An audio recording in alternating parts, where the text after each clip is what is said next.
Welcome back, everybody. Hope you're having a great day. Today, Harry and I are going to be talking about the importance of an investment policy statement. What is an investment policy statement? It's a formal document that puts on paper your return expectations, your risk tolerance, your time horizon, your portfolio's asset allocation. And why should you have an investment policy statement? It'll help keep you focused on your goals, ensure that you're maintaining appropriate diversification in your portfolio, ensure your portfolio is compensated with adequate return for the level of risk that's being taken, and it will help you build an understanding of what level of volatility you will need to face from one year to the next. This will give you an idea of what a down year might look like. Let's take a look at a few of the pages that are involved in a proper investment policy statement.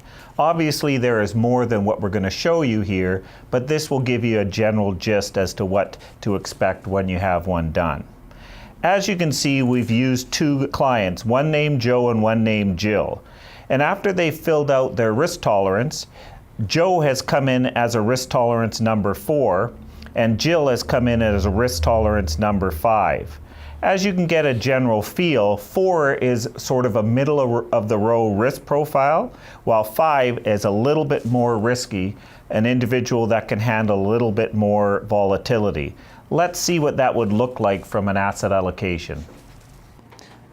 So on this page of your investment policy statement, you can see what the current asset allocation is versus what the proposed asset allocation is.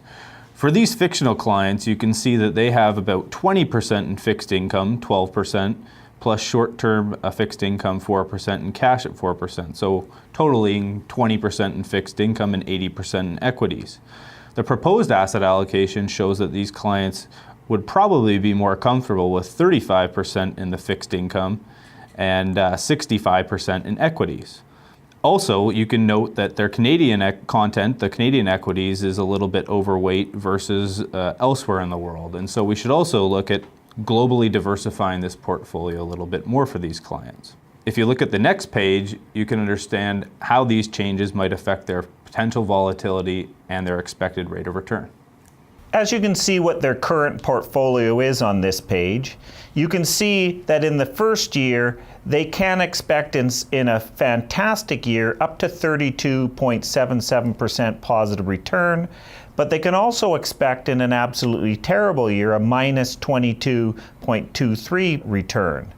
But their expected return over the long term should be about 7.08%.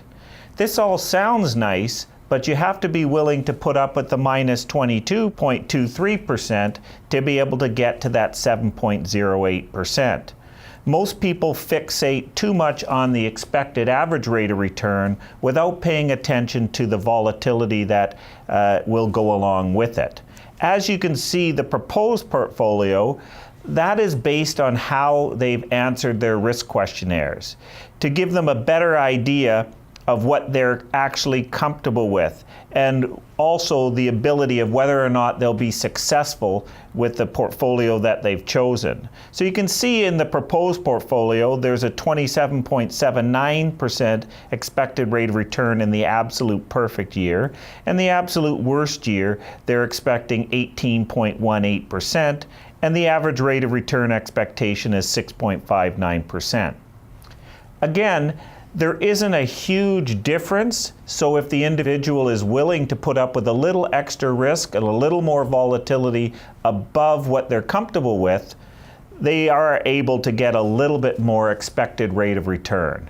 These are all questions and discussions that David and I will have with you once we do an investment policy statement or we're reviewing your regular investment policy statement update. David and I hope you found this really educational and useful. We really enjoyed being with you today. We hope you have a super day. See you next time.